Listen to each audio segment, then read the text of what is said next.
आपके अपने YouTube channel ओम classes में आप सभी का स्वागत है। यदि आप इस चैनल पर पहली बार हैं तो आप इस चैनल को सब्सक्राइब करें, लाइक करें और शेयर करें, जिससे आने वाले नई वीडियो के बारे में आपको जानकारी प्राप्त हो सके। जैसा कि हमने पिछली क्लास में पढ़ा था अपवर्तन के बारे में, आज उससे आगे का हिस्सा पढ़ेंगे पूर्ण आंतरिक परावर्तन। पूर्ण आंतरिक परावर्तन।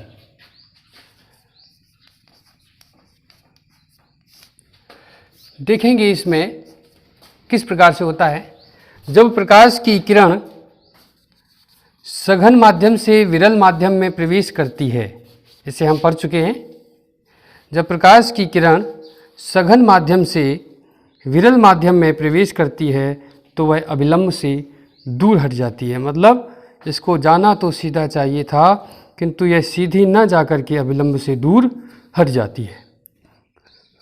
आगे देखेंगे, यदि इस आपतित किरण को, किरण के कोण को यदि हम आगे बढ़ाते जाएं, यदि हम इस आपतित कोण को आगे की तरफ बढ़ाते जाएं तो एक बिंदु पर ऐसी स्थिति आती है जब एक कोण पर एक ऐसी स्थिति आती है जब अपवर्तित किरण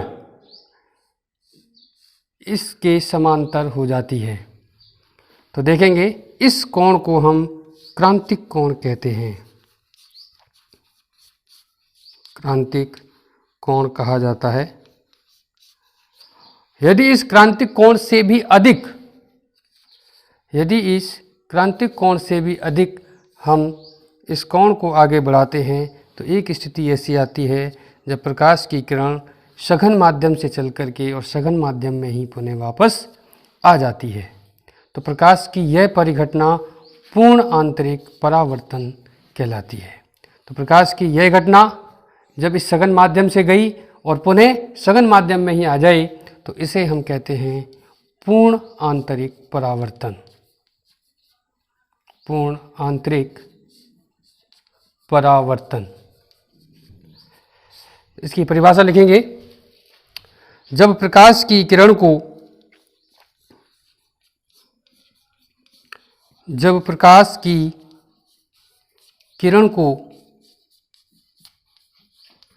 क्रांतिक कोण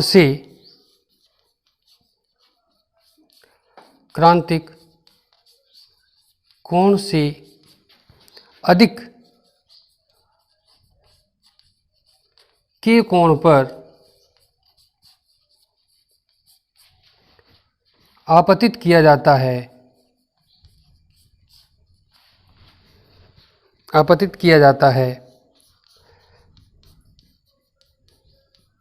तो प्रकाश की किरण पुनः उसी माध्यम में चली जाती है। पुनः उसी माध्यम में चली जाती है।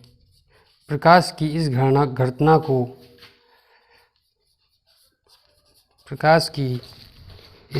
को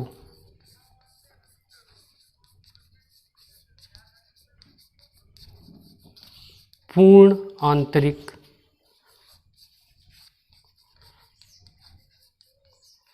परावर्तन कहते हैं।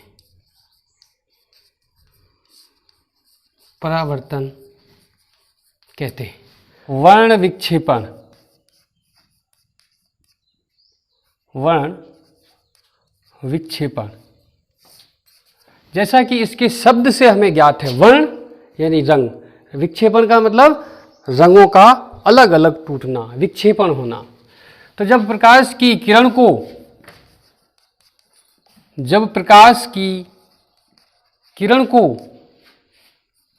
कौन से प्रकाश की किरण को, श्वेत प्रकाश की किरण को प्रिज्म में से होकर के गुजारा जाता है। प्रिज्म में से होकर गुजारा जाता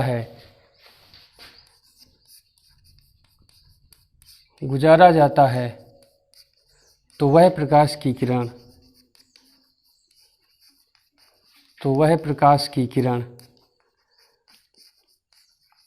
अपने 7 रंगों में विभक्त हो जाती है, अपने 7 रंगों में विभक्त हो जाती है, प्रकाश की हो जाती है, प्रकाश की यह घटना वर्ण विक्षेपण कहलाती है।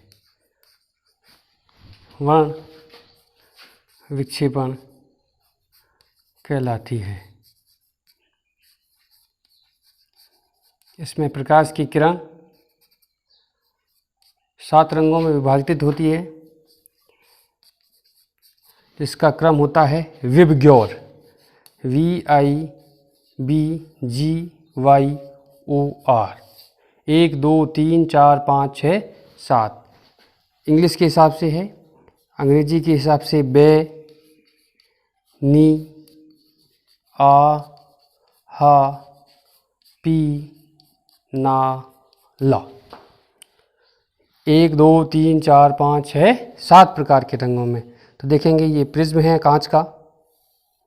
इस कांच के प्रिज्म में एक श्वेत प्रकाश की किरण यहाँ से ऊपर डाली जाती है और डाली जाने के बाद यहाँ पर देखेंगे ये इस प्रकार से 7 रंगों में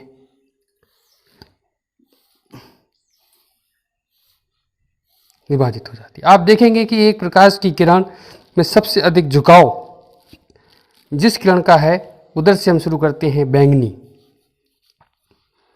फिर नीला, फिर आसमानी, हरा, पीला, नारंगी और लाल।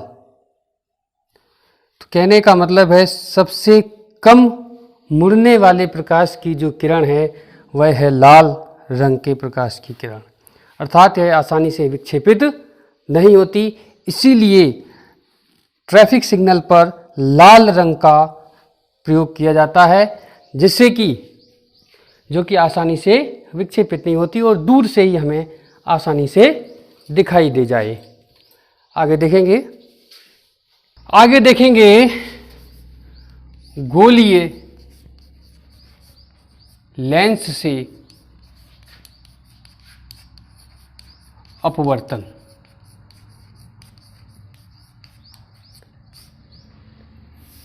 जैसा कि आपने दर्पण में पढ़ा था उसी प्रकार से ये लेंस में भी होता है। सबसे पहले हम लेंस के प्रकार पढ़ेंगे कि लेंस कितने प्रकार की होती है। वैसे लेंस के मुख्यतः 2 ही प्रकार होते हैं। एक होता है लेंस के प्रकार उत्तल लेंस और अवतल लेंस। अवतल लेंस, उत्तल लेंस जो है किसे कहते हैं, ध्यान से देखेंगे। यह किनारों पर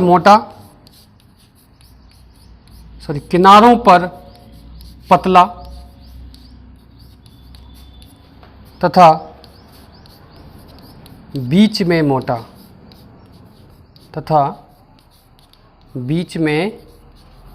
मोटा होता है। पहला पॉइंट। दूसरा पॉइंट है यह प्रकाश की किरणों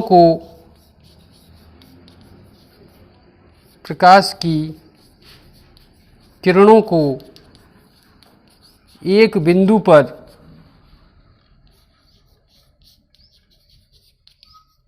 मिला देता है, इसलिए इसे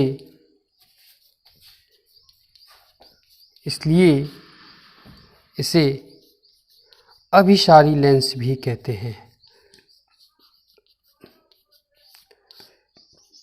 इसलिए इसे अभिसारी लेंस भी कहते हैं। कन्वर्जेंट, इंग्लिश में इसे कन्वर्जेंट कहा जाता है। अवतल लेंस देखेंगे किनारे से पतला यह मोटा, किनारों से मोटा तथा बीच में यह पतला होता है, बीच में यह पतला होता है। दूसरा पॉइंट है, यह प्रकाश की किरणों को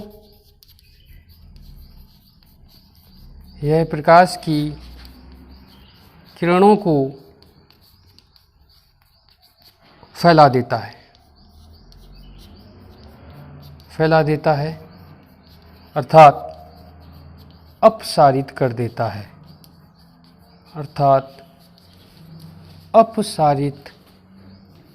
है,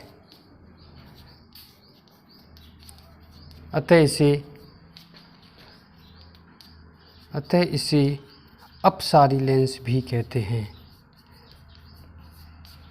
इसे अपसारी लेंस भी कहते हैं। डाइवर्जेंट, इंग्लिश में कहा जाता है डाइवर्जेंट। डाइवर्ज का मतलब अलग अलग दिशाओं में फैलाना।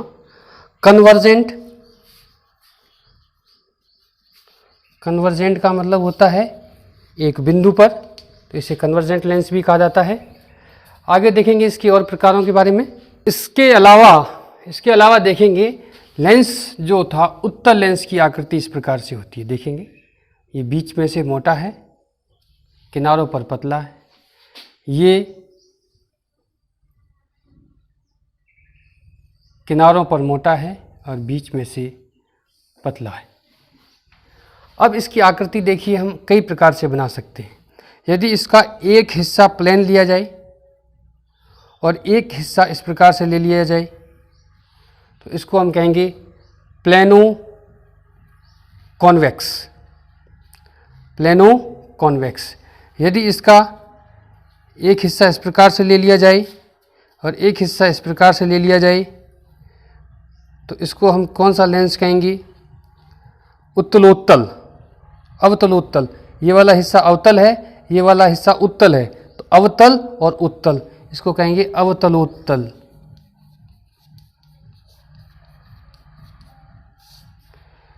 इसको एक हिस्सा उत्तल है और एक हिस्सा प्लेन है, तो इसको कहेंगे समतल उत्तल। तो समतलोत्तल।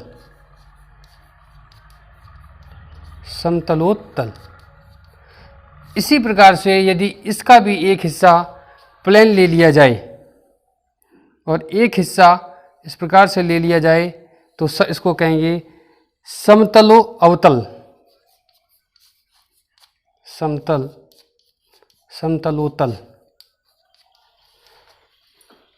इस प्रकार से इसके कई प्रकार के लेंसों का निर्माण किया जा सकता है।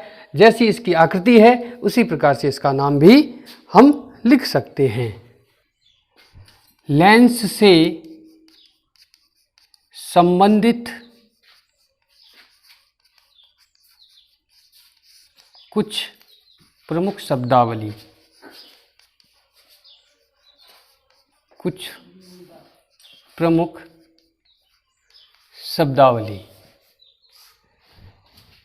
सबसे पहले देखेंगे वक्रता केंद्र।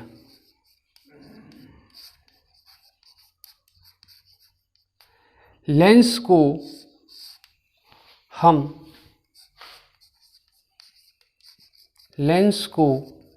हम किसी दो गोले का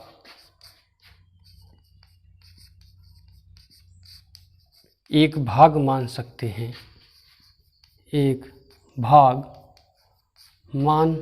हैं।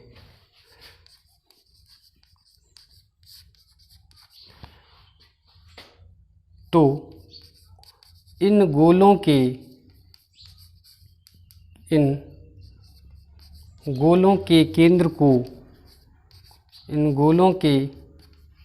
केंद्र को वक्रता केंद्र कहा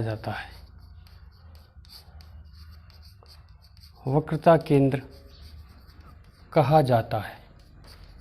देखेंगे किस प्रकार से। एक गोले का हिस्सा ये है और दूसरे गोले का हिस्सा ये है। इस गोले का केंद्र यह है तो दूसरे गोले का केंद्र ये है। तो इस बीच वाले मध्य वाले लेंस के वक्रता केंद्र जो है इस प्रकार से होगा। तो इन दोनों का वक्रता केंद्र इस तरफ का ये वाला और इस तरफ का ये वाला होगा। वक्रता केंद्र, वक्रता त्रिज्या। दूसरा पॉइंट, अगर आप देखना चाहें तो अवतल लेंस में किस प्रकार से होगा। देखिए आप, दो गोले इस प्रकार से बनाए और इनका एक हिस्सा इस प्रकार से, तो इन गोलों का वक्रता केंद्र इस प्रकार से बनेगा और ये मध्य वाला हिस्सा जो है एक लेंस का हिस्सा होगा। आगे देखेंगे वक्रता त्रिज्या।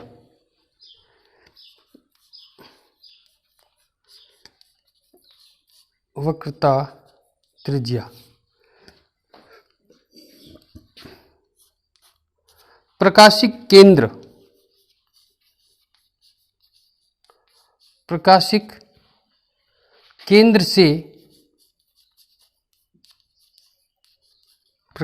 केंद्र से वक्रता केंद्र के मध्य की दूरी, वक्रता केंद्र के मध्य की दूरी वक्रता त्रिज्या कहलाती है। वक्रता त्रिज्या कहलाती है। अब देखते हैं ये प्रकाशिक केंद्र क्या होता है। प्रकाश केंद्र जो है लेंस का वह मध्यतम भाग, लेंस का वह भाग जिससे होकर प्रकाश की किरण बिना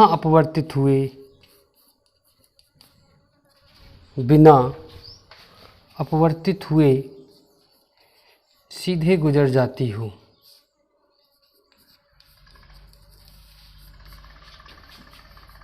सीधे गुजर जाती हो उसे प्रकाश केंद्र कहते हैं।